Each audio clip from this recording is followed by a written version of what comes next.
What's up, y'all? Welcome back to Real Talk by Jay. Today, it'll be for a while.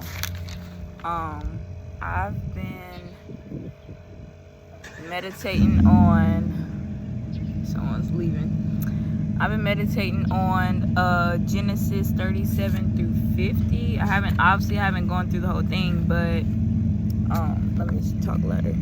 But it's based on the story of Joseph and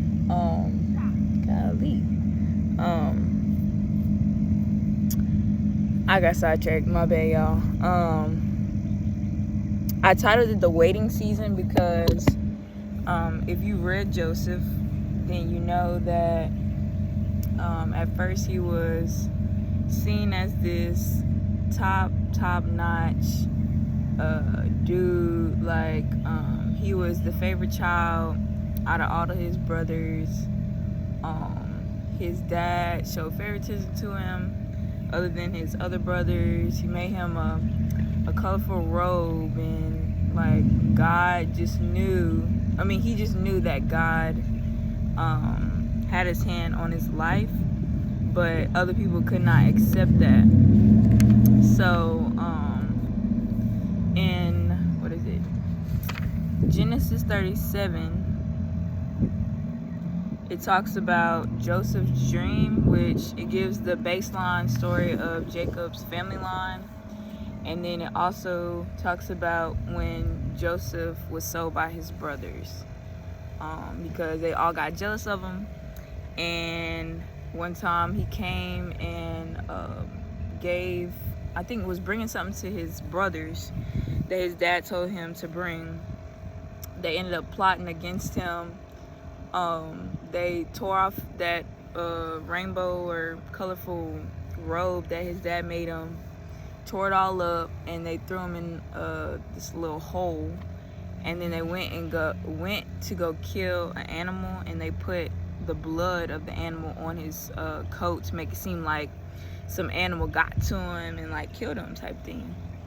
And of course they brought it back to the dad and made it seem like, oh, Joseph's dead, and his dad was very depressed and just wasn't talking, probably wasn't eating and all that stuff, because that was his favorite son. But in the end of that chapter, he got sold to, I think, an Egyptian, which obviously they went back to Egypt, and then that's when he got sold to Potiphar, which was who was Pharaoh's official. So I would say his right hand, Pharaoh's right hand, and Pharaoh was the king at the time. So based on that chapter 37, I had wrote down some notes that I noticed from Joseph, and each video that I do on this particular series, I will be showing how what the waiting season may look like. So you may be at the very, very top, and then some bad things may happen, and then you're just asking yourself, why God, why God, why? But really, he's building you down to rebuild you so you can go above and beyond, further than you were, further than you thought was your peak, if that makes sense. So what I got from Genesis 37, so from the perspective of Joseph, I felt like he was favored by God, which is true, favorite child to his father. I felt like Joseph was himself, and then even though Joseph owned people, his brothers showed hatred towards him, he did not let that affect him.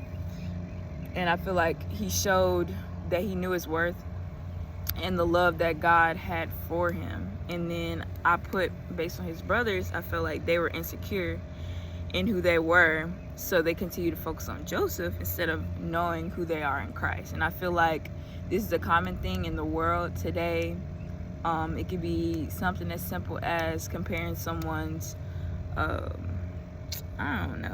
hair or clothes, like how they style, and it can even be sports wise, trying to compare this person to that person. I feel like we do that so often instead of just being secure in knowing who we are and being okay with that. Like knowing like I'm my own person, she's her own person, he's his own person. Like why do we have to, like, you know what I'm saying? Why we gotta compare? Like everyone is their own person.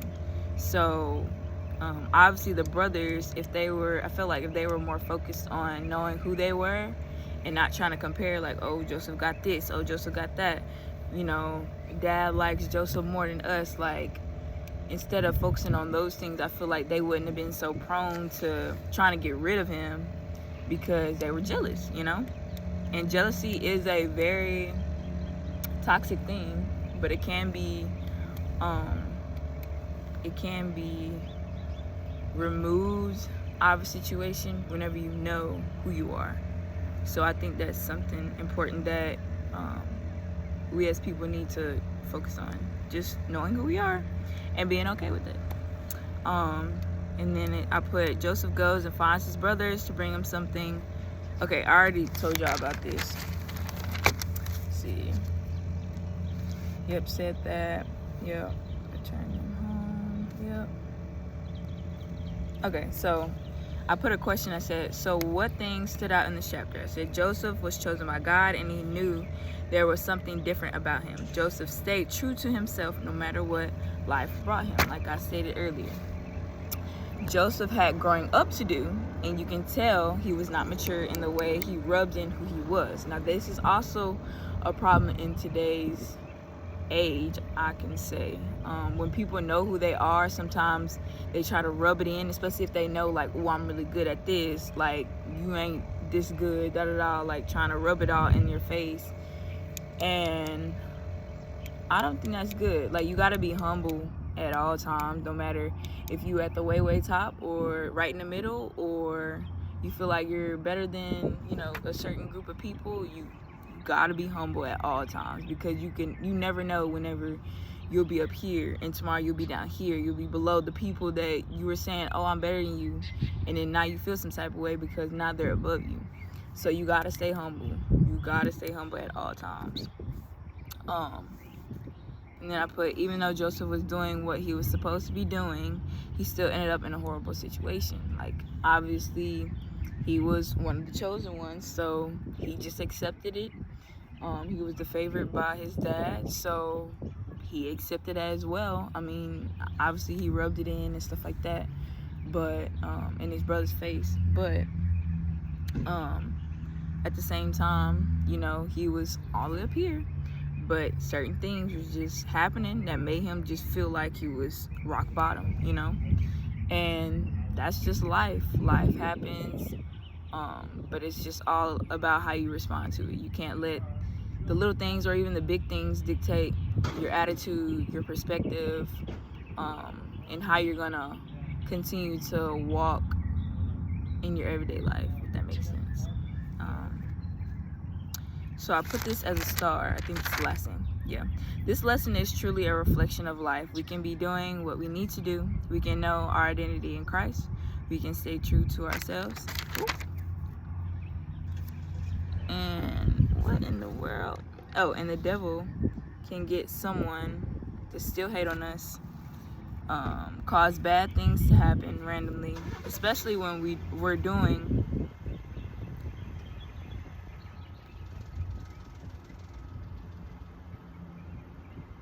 especially when life is going great.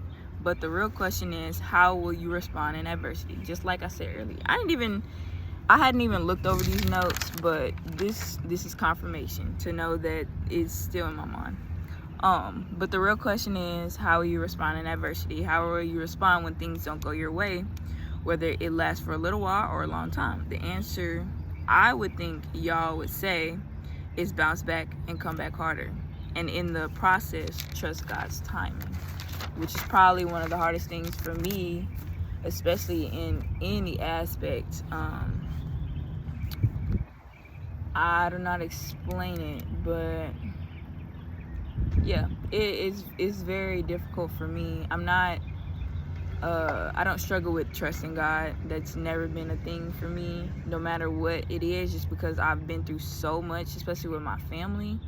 where times where there was literally the only thing we could rely on is God, and knowing that he came through every single time is just like, and then, following him, going to church and doing those things, like understanding who he really is and how much he truly loves me. Like, I never doubt like who God is type thing. And I know it's different for people, because a lot of people may not have gone through the things that I've gone through. I know half the people in this world probably haven't gone through what I've been through, but everyone has their own struggles that they've been through, and I know that everyone should be able to see who God truly is in those situations.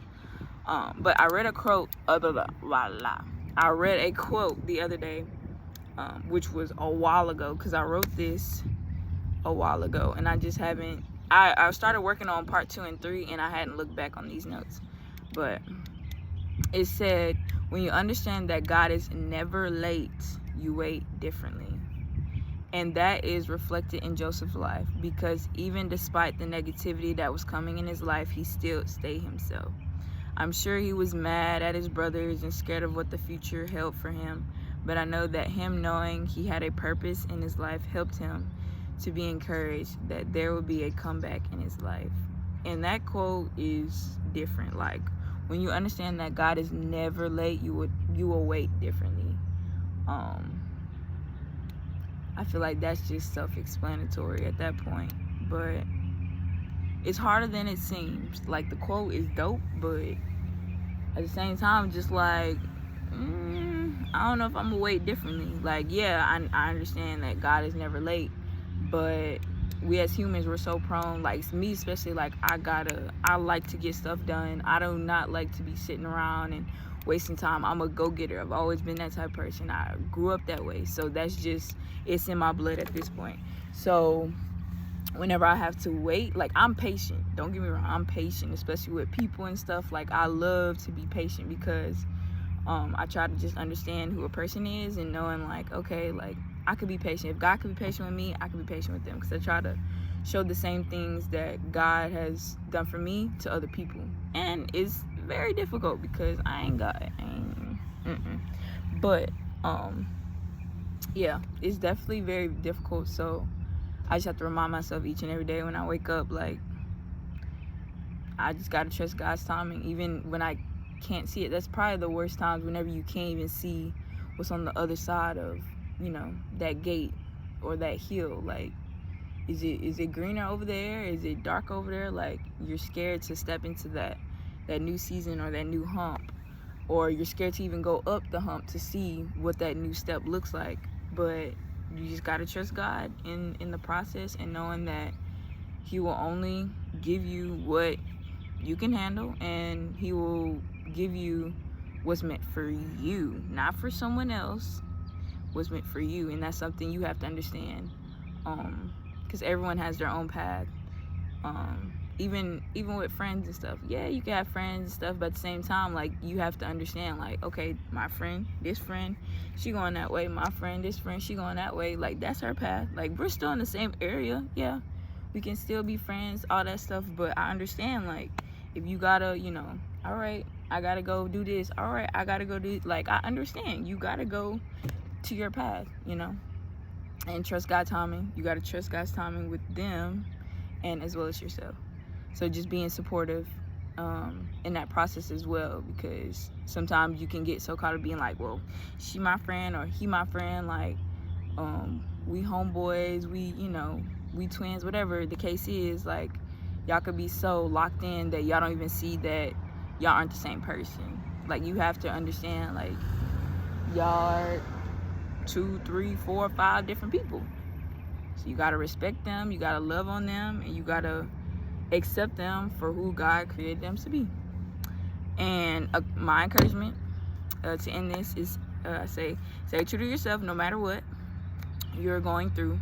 Know that the grass is greener on the other side, even though it may look a little dark on the other side, but it's greener for sure, because God's gonna be with you through the whole process. He can change the scenery too. He can, if it look dark on that side, by the time you get there, it may be green then, or he may just change it, the perspective of it. It may actually be black, but he could change it to green, just for you type thing. So it's just all how you see it, the perspective. You got to change your perspective. Always have a positive mindset and trust God. That's the only way. Yeah, and most importantly, trust God in the waiting season. So I know this video is super long, but I think I hit on some good things based on Joseph's story, but mainly based on life. Just some reminders that I think that we need to be reminded of, what I remind myself of each and every day, because I'm not perfect at all, but I try to just be 1% better in every aspect of my life, so I could be a better person for myself. I could be a better person for other people, anyone I encounter, my friends, my teammates, for my coaches, my classmates, whatever the case is, my family,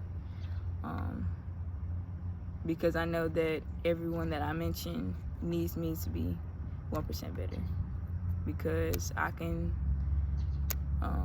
help be that person to help someone else get to their 1% of the day type of thing. So yep. So thank y'all for tuning in. This sun is hitting, but my hair frizzy, so, but it feels so good. I ain't even gonna lie to y'all, it feels so good. But thank y'all for tuning in to Real Talk by Jay. Real Talk by Jay, and I'll see y'all probably next week on part 2. We're gonna get into probably chapter 38 or 39, because I think one of the chapters was kind of like, it ain't got nothing to do with the wait season, so we may skip over. I may talk about it, skim over it, but I think that's the next one we're gonna do. So peace.